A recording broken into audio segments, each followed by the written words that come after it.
Most shops will do whatever a customer asks for. At Krietz Customs, however, we choose to lose a sale rather than do a build that won't perform, isn't safe, or would leave you unhappy. In today's video, we're going to be looking at a few real examples of customer requests that we have turned down and why saying no was actually the best decision. So stay tuned in today's video.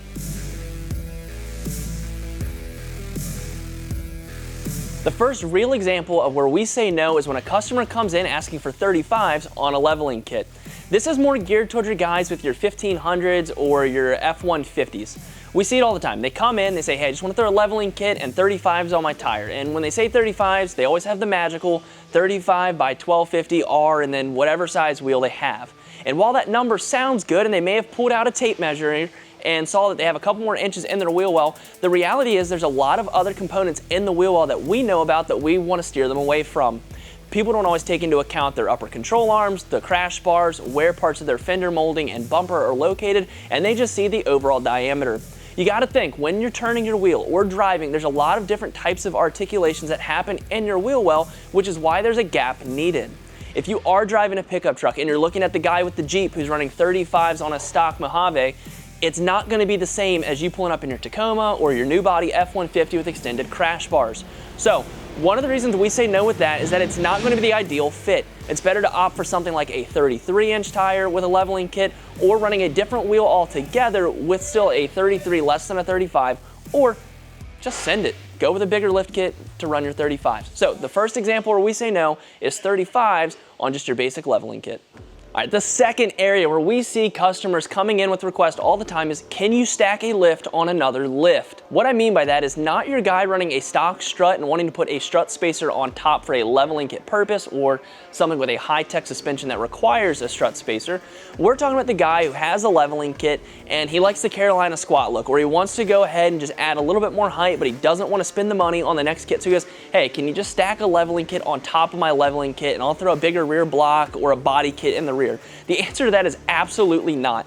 By the time you start to do that, while yes, being maybe cost effective up front, it is not only dangerous because you are losing proper contact with your suspension components and adding it, you're also just cheaping out and giving yourself the worst ride you could possibly get. Your suspension is one of the biggest upgrade components that you need to be investing in within your reason. I always say, as a general rule of thumb, buy the best thing that you can afford rather than just buying something to say you bought it. So where we say no on this one is no. Do not stack a lift on top of a lift. If you are going to try and go higher, buy the lift kit that sends you higher. This is going to make sure all of your geometries are in proper shape and you're not going to have a bolt or a stud in a compromised position. So area number two, we say no for performance, safety, and all honestly just goofiness, is stacking a lift on top of a lift. The third area where we see customers getting it wrong and where we have to say no is the bigger is always better. In general, bigger is better. It's lifted trucks. Why not? But if you are trying to be conscious about how you're driving, what you're looking for in your performance, bigger is not always the right decision for you.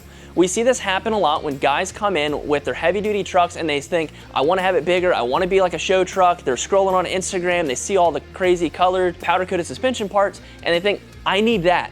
But then they hint at us when we ask them, what are you using the truck for? Oh, well, I'm planning on towing a camper, or I have a fifth wheel. Bigger's not always better. So in cases like that, sometimes it is better to opt for a lower height lift kit that can still clear a decent size oversized tire and is going to allow you to actually put more money into the components themselves and some of the helping accessories rather than just going all out on a big kit. An example of this would be if you are someone towing and maybe you have a GMC and you want to run 35s, but you don't need a crazy offset. We've seen it before. They come in, they want to run a 7 or a 9-inch McGoy's lift kit. They want to run 37s or 38s, but they're worried about towing their little pull-behind camper. Well, maybe in this case, drop down to a 3-inch lift kit. Run 35s, don't go crazy offset, but opt for a higher tier suspension and throw on helper bags that's going to help with your towing capabilities and helping your rear not to sag when adding that weight.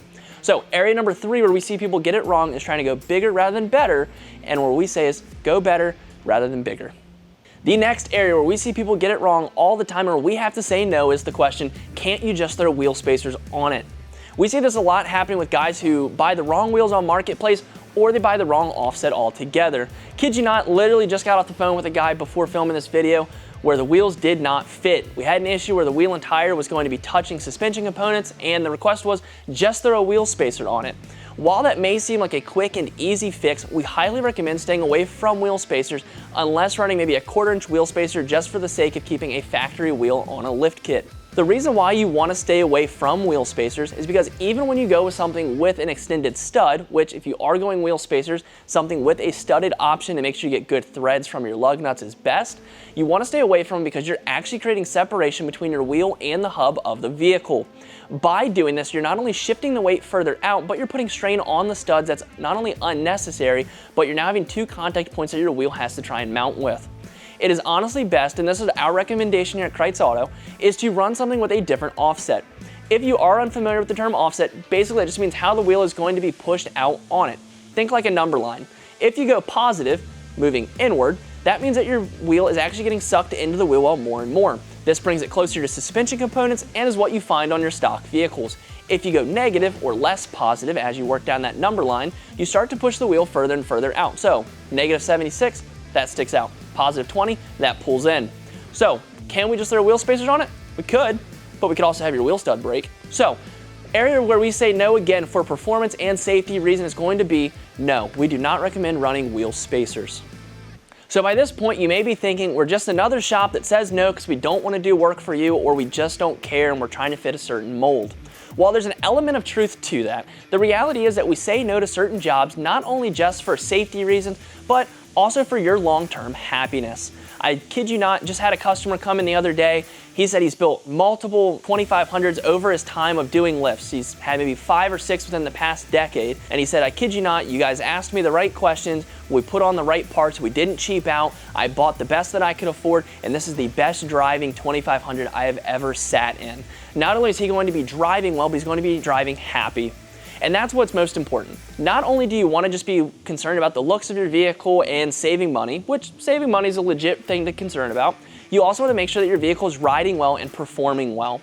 So reasons we say no are for your performance, your actual build quality, and just your long-term happiness. We'd rather build a relationship than get another dollar. So what do we ask for when building a vehicle to make sure not only is yours being built right, but when you come to us, what you can expect our reps to ask you so you're driving happy and in style. We like to ask what you're using your vehicle for. Is this a daily driver? Are you planning on towing with it? Is it a pavement princess? Are you literally just using this to keep at your second beach house because you want it to look good when you get groceries? I don't know. You do you. But these are all questions we have to ask. How high are you looking to go? What's most important for you? We want to know what year is your vehicle? What submodel? Knowing your submodel affects also what parts we pick so that we don't run into issues with special wiring or the fact that our cars are pretty much computers these days on wheels and we need to know what's going to work for them. So all of these things and more are questions we ask here at Krietz Customs. So if you are looking at a shop that's not only going to do it right, but are the experts in what you need done for your vehicle, swing on over to Krietz Customs here in Frederick, Maryland, where we not only want to build your vehicle, we want you to leave here smiling and happy. As always, guys, I'm Nick. Thank you for tuning in to our video today. Make sure to like, comment, subscribe. Let us know what you're driving, what your pet peeves are on vehicles, and as always, dare to be different, and I will see you in the next video. Okay, Krietz Custom family, don't forget about our end of the year giveaway. This year, we're trying to hit 50,000 subscribers on YouTube. Our giveaway rules are pretty simple. Subscribe, like, comment, and it allows us to be able to notify you if you are the winner, but we do have to hit 50,000. You may be wondering what we're giving away. We're giving away a set of 22 by 12 inch fuel wheels and up to 35 inch tires. So if you want a new set of shoes and wheels for your ride, definitely make sure you subscribe and help us reach our goal so you can be riding in style. See you soon.